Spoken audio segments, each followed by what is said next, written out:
pengamat pendidikan ya, Direktur Eksekutif Center for Education, Regulation and Development Analysis. Cerdas gitu ya. Namanya sudah siap kita terhubung dengan beliau Pak Indra untuk berbincang kita pagi ini. Dari jam 7 tadi kita sudah berdiskusi terkait pro kontra lulus kuliah tidak wajib skripsi yang digagas oleh Pak Mendikbudristek. Coba kita akan sapa dulu Pak Indra Indra Karismiaji untuk pagi hari ini. Assalamualaikum Pak Indra. Assalamualaikum warahmatullahi wabarakatuh. Kabar Al Mas? Alhamdulillah. Saya Arif dari RDS FM Pak. Kabar baik pagi ini Pak. Ya, alhamdulillah baik. Ngapunten. Ini posisi sedang di mana nih Pak? Ini di Jakarta. Masih di Jakarta ya. Oke. Pagi ini sejak pagi kami berbincang terkait dengan pro kontra lulus kuliah tanpa skripsi Pak. Ini yang digagas Menteri Pendidikan kita Pak Nadiem Makarim. Jadi sudah tidak mewajibkan lagi untuk skripsi bagi para mahasiswa S1 dan juga D4. Gimana ini Pak menurut Pak Indra nih? Ya, kalau menurut saya setiap kebijakan Mm-mm. dalam bidang pendidikan muaranya kan harus mencerdaskan kehidupan bangsa, Ya. ya kan harus ke sana. Jadi bukan cuma sekedar membuat kebijakan, bukan hanya untuk jadi populis, untuk jadi ngetop, kelihatannya wah menterinya keren nih bikin terobosan, tapi muaranya mencerdaskan kehidupan bangsa atau enggak. Nah, sekarang kita coba kita kaji secara logika saja. Kalau skripsi dihapus, disertasi dihapus, tesis dihapus, nggak harus diterbitkan di jurnal, ini kan jadi tidak hanya S1 ya yang Hmm, hmm. kena perubahan, kan juga yang S2 dan S3 pun demikian. Apakah kita akan menghasilkan bangsa yang lebih cerdas? Kalau jawabannya tidak, ya ngapain diambil kan keputusan. Hmm. Tapi kalau ternyata jawabannya iya, tunjukkan logikanya dari mana bisa menjadi lebih cerdas. Oke. Itu yang tidak dilakukan oleh pihak pemerintah kan, dalam hal ini Kementerian Pendidikan, Kebudayaan, Riset dan Teknologi. Hmm, hmm, hmm. Memang yang tadi Mas Saiful Arif katakan itu adalah permasalahan yang kita miliki di dunia pendidikan tinggi kita. Artinya skripsi ada yang skripsinya asal-asalan, Hmm. nggak jelas isinya seperti apa, pengujinya juga nggak jelas, kan? Bahkan skripsi Kemudian, hasil beli juga ada loh sekarang, Pak. nah, yang beli ada, yang apa, Plagiat. dibuatkan orang lain ada, plagiat. Bahkan sekarang bikin skripsi itu pakai chat GPT bisa, pakai AI gitu, itu Betul, dengan betul. mudahnya kita bisa membuat sebuah skripsi. Hmm, hmm. Nah, di situ kan sebetulnya kesimpulannya adalah perguruan tinggi, kampus kita itu sudah tidak lagi menjadi tempat menuntut ilmu. Hmm. Bukan tempat cari ilmu, tapi tempat cari stempel. Ya. Ya kan? Makanya hanya di Indonesia yang punya gelar guru besar HC kan cuma di Indonesia. Oke. Ya kan? Berarti memang kampus itu tempat nyari stempel. Hmm, Nah, hmm. kalau permasalahannya di situ, kenapa jawabannya adalah menghapuskan skripsi? Hmm. Kan nggak nyambung. Jadi harusnya yang dilakukan adalah perbaikan proses. Bagaimana mengembalikan kampus kita menjadi tempat menuntut ilmu, bukan tempat nyari stempel. Stempel. Oke. Nah, dengan menghapuskannya skripsi, tesis, disertasi ini justru semakin membuat kampus ini benar-benar lebih gampang lagi nyari stempel. Hmm. Jadi tidak akan berujung ke SDM unggul, ke bonus demografi, ke Indonesia menjadi negara besar, itu nggak mungkin. Tapi kemudian Pak Nadiem Jadi, Makarim juga melanjutkan jangan senang dulu karena memang diserahkan ke masing-masing ke kampus, bahkan nanti mungkin saja skripsi bisa diganti menjadi yang lebih berkompeten pada bidang bidang yang dia geluti. Misalnya ada tugas akhir untuk apa namanya ya, sesuai dengan bidangnya lah, misalnya sisi mesin, misalnya dia punya karya gitu. Kalau seperti itu gimana Pak Indra? nah kalau kita bicara inovasi, Hmm. itu memang adalah yang dibutuhkan di era saat ini, menghadapi era masyarakat 5.0, Hmm. itu memang kita membutuhkan manusia-manusia yang bisa berinovasi. Kenapa? Karena juga ada kajiannya dari World Economic Forum ya, Forum Ekonomi Dunia yang memprediksi di tahun 2030 itu 65% dari anak-anak SD yang sekarang ini sekolah SD, nantinya itu akan bekerja pada bidang yang hari ini bidangnya belum ada. Ya. Jadi kita nggak bisa menyiapkan generasi penerus itu sebagai pencari kerja, tapi menjadi pencipta kerja, inovator. Oke, oke, oke. Nah, tapi masalahnya menjadi inovator itu nggak hanya bisa menciptakan produknya, idenya, Hmm. tapi juga harus bisa menarasikan. Jadi misalnya nih, kita bikin startup, ya, perusahaan startup. Perusahaan startup itu kan pasti membutuhkan investor, Oke.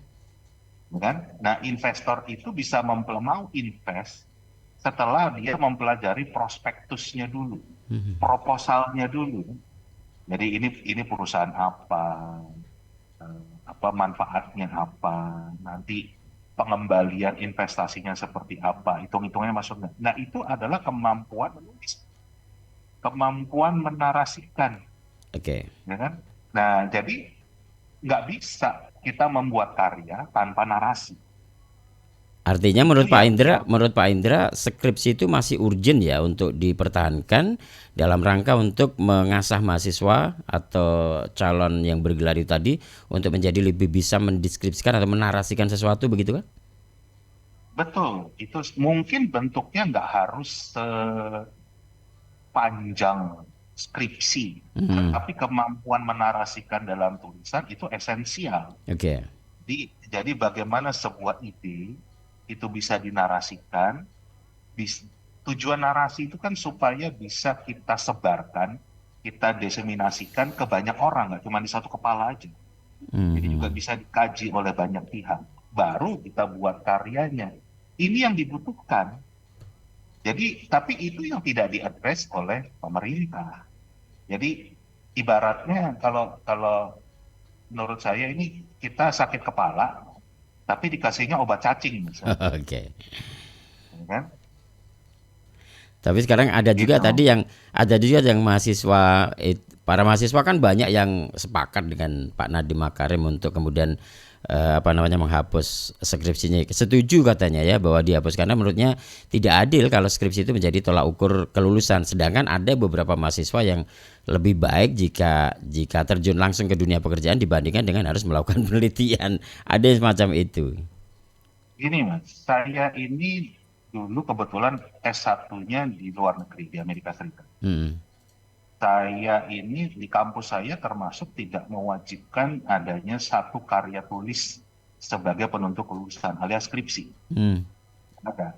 Tetapi saya ada sekitar 8 sampai 10 mata kuliah yang mewajibkan saya untuk melakukan riset dan membuat eh, academic paper. Hmm.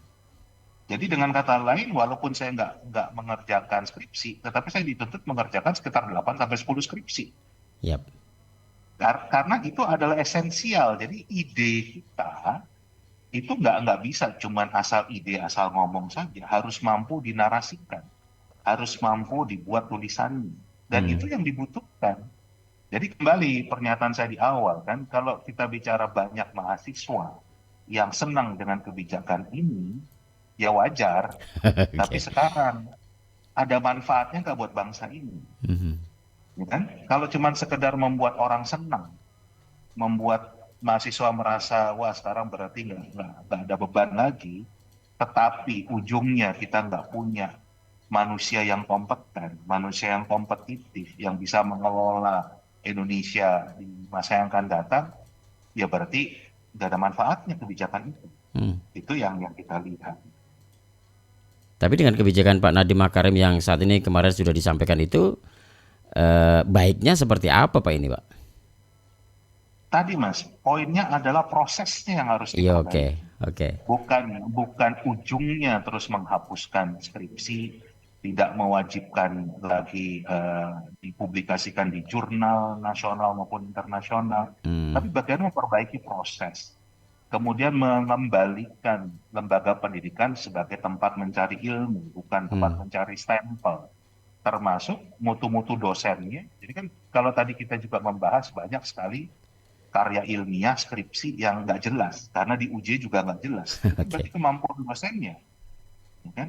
Nah, itu PR-PR besar yang nggak bisa dengan menggunakan kebijakan instan Hmm, hmm. yang terus dengan adanya Permendikbud ini mutu pendidikan tinggi kita akan bagus. Ini enggak. Kita ini di Universitas 21, di salah satu lembaga rankingan perguruan tinggi, pendidikan tinggi, kita tuh ranking 50 dari 50 negara, Mas.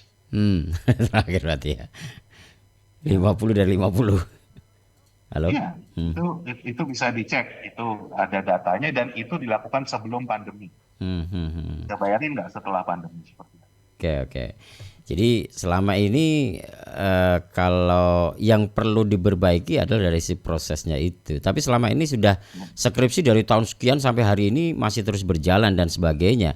Menurut jenengan hasil yang ada selama ini seperti apa Pak dari skripsi yang sudah diadakan sampai hari ini itu? Nah, kalau sekarang kita ranking 50 dari 50 negara kualitas pendidikannya, Oke, kan itu sudah menunjukkan menggambarkan Pak ya. sedikit, menggambarkan sebetulnya mutu pendidikan kita seperti apa. Hmm, Kemudian kita lihatlah, ada nggak kemajuan dari bangsa Indonesia ini dengan kita begitu banyaknya punya sarjana? Atau kita masih sangat bergantung pada tenaga-tenaga ahli asing? Contoh aja yang menjadi kebanggaannya rezim sekarang, misalnya hilirisasi hmm, dengan pembangunan smelter. Tuh, kita punya kekayaan nikel. Tapi kita punya ahli nikel nggak? Kita mendorong sarjana-sarjana kita menjadi ahli nikel nggak? Atau kita semuanya masih impor dari asing. Bahkan sekarang dengan undang-undang kesehatan baru, arahnya untuk mengisi kekosongan dokter itu dengan mengambil tenaga asing. hmm, Nah, hmm. terus kualitas manusia Indonesia di mana? Kalau kita bicara bonus demografi, ini yang akan muncul menurut saya justru bencana demografi. Karena memang manusianya tidak diarahkan, dididik untuk menjadi manusia yang kompeten, berdaya saing, bisa membangun Indonesia. Itu yang saya lihat. Jadi ini yang harus kita perbaiki, Oke. bukan dengan cara-cara instan. Dan apapun itu di pasal 18 dalam BLT itu dijelaskan bahwa tugas atau proyek akhir itu juga bisa dilakukan secara berkelompok nantinya. Nadiem menyatakan bahwa ketentuan itu bagian dari program Merdeka Belajar yang digagasnya. Menurut Nadiem, untuk mengukur kompetensi seseorang tidak hanya lewat satu cara saja. Kan Pak Nadiem mengatakan itu. Ini sudah menjadi sebuah keputusan dan Permendikbudristek, Pak. Nah, ini saya nggak tahu nanti ke depan akan seperti apa karena pro kontra sekarang sedang terjadi, sedang berjalan dan kemudian hasil yang akan kita dapatkan dari adanya Permendikbudristek ini seperti apa, ke depannya seperti apa. Kalau jenengan melihat ke depan kayak apa Pak ini dengan diadakannya hal ini? Tidak. Saya yakin kebijakan ini diambil Hmm. tanpa ada kajian akademis. Hmm. Tapi Karena sekelas kami Permenristek semua, masa tidak ada pengkajian secara akademis Pak ya, di tingkat membuktikannya kementerian? kan gampang. Membuktikannya kan gampang, Mas. Ada nggak naskah akademiknya? Oke, oke, oke. Pada faktanya, hampir semua episode Merdeka Belajar itu tidak ada naskah akademiknya. Hmm. Jadi memang kebijakan itu seakan-akan dibuat seperti wangsit. Jadi turun dari langit. Padahal nama kementeriannya Kementerian Pendidikan, Kebudayaan, Riset, dan Teknologi. Teknologi. Tapi dalam membuat kebijakan tanpa riset. Nah, kalau memang ada risetnya, tunjukkan dong. Nanti naskah akademiknya, hasil risetnya, boleh kita debat. Kan? Hmm. Kalau memang kebijakan ini berdasarkan riset yang mendalam, dan ini adalah langkah terbaik untuk mencerdaskan kehidupan bangsa. Tapi saya yakin nggak ada, karena memang selama 4 tahun Kemendikbudristek dipimpin Pak oleh Nadiem. menteri kita ini, kebijakan-kebijakannya tanpa riset. Hmm. Nah, jadi saya justru melihat jangan sampai, ya kan, karena menteri dan jajarannya nggak bisa bikin narasi, nggak bisa bikin naskah akademik, nggak bisa bikin tulisan, se-Indonesia suruh ikut mereka semua, nggak usah bikin tulisan, nggak usah bikin naskah akademik, nggak usah bikin riset, udah langsung bikin aja. Nah ini kan justru malah membuat bangsa kita semakin bodoh. Hmm. Itu yang saya katakan satu hal ya yang kita harus paham. Membangun manusia itu beda dengan bangun aplikasi. Betul. beda dengan membangun benda. Kalau misalnya nih contoh yang juga lagi rame ya, di Jakarta itu kan ada LRT Mas. Mhm. Katanya LRT itu bikin relnya itu salah kan. Jadi membuat kecepatannya itu harusnya 80 km per jam harus Menjadi turun menjadi berkurang karena ada 70 km. belokan yang tidak sesuai itu ya. Nah, kalau itu salah, kita perbaikinya gampang Mas. Walaupun mahal, kita bongkar lagi, kita bangun lagi. Itu bisa jadi yang Ya. benar. Tapi bayangin, kalau mahasiswa Indonesia didiknya salah, gimana cara kita memperbaikinya lagi? Se-Indonesia salah kita mendidik. Itu irreversible. Jadi membangun manusia itu beda dengan bangun aplikasi, beda Mhm. dengan bangun benda. Nah, sepertinya menteri kita ini adalah orang yang cerdas, tetapi kemampuannya membangun aplikasi, Dan terbukti Pak bukan itu ya. membangun manusia. Dan itu bisa dibuktikan. Oke. Nah ini masyarakat sekarang yang bingung. Ini harus bagaimana sekarang ya untuk apa namanya ke depan harus seperti apa? Kalau memang yang ditelurkan Pak Menteri ini jenengan sebagai seorang pengamat pendidikan saja mengatakan hal semacam ini, lah bagaimana kemudian nanti ke depan Pak? Kita harus bagaimana nih sebagai sebagai rakyat dan sebagainya dalam rangka untuk mengkritisi Permendikbud ini gitu. Banyak hal, Mas. Memang sistem pendidikan nasional kita sendiri sudah saatnya harus direvolusi, tidak cukup direformasi. Revolusi ya. Karena memang faktanya sekolah kuliah di Indonesia bukan tambah pintar tapi tambah bodoh. Itu sudah bertentangan dengan mencerdaskan kehidupan bangsa tadi. Hmm. Itu banyak sekali buktinya dari PISA dan berbagai macam kajian yang muncul itu memang menunjukkan orang Indonesia itu sekolah, fisiknya itu ada di sekolah, tapi nggak belajar. Contoh aja, gampang itu sekitar 2 minggu yang lalu lah, saya juga ada dialog di sebuah TV nasional Hmm. membahas ada 70-an anak yang berada di Jawa Barat di sebuah SMP negeri dari kelas 7 sampai kelas 9. Itu nggak bisa baca. Hmm. Nggak bisa baca. Bayangin, Kelas 7 sampai kelas 9 nggak, nggak bisa baca. nggak bisa baca. Sekitar 70-an anak. Hmm. Itu SMP negeri di Jawa Barat. Jadi bukan di kepulauan terpencil, bukan daerah pelosok, bukan pedalaman. Ini di Jawa Barat, SMP negeri. Hmm. Anak kelas 7 sampai kelas 9, ada 70-an anak nggak bisa baca. Dan itu nggak bisa nyalain COVID kan? Kenapa? Karena pada saat mereka sebelum COVID, mereka udah kelas 6 SD. Oke. Kan berarti kelas 6 SD belum bisa baca. Yang sekarang baru kelas 7, berarti kelas 4 SD. Kelas 4 SD belum bisa baca. Kesalahannya di mana itu Itu Pak? cara sistem. Sistemnya. Sistem pendidikan nasional kita, termasuk di situ ada guru-guru, kan? Ada bagaimana tata kelola, sampai pembiayaan. Jadi istilahnya kalau ya pendidikan itu ada 8 standar pendidikan nasional. Hmm. Itu nggak beres semua dan itu yang harus dibenahi oleh orang-orang yang memang peduli dan memahami pendidikan. Dan problem utamanya itu kita sampai sekarang memang belum punya pemimpin, baik itu di level daerah maupun nasional, yang serius membangun manusia. Termasuk menteri kita saat ini.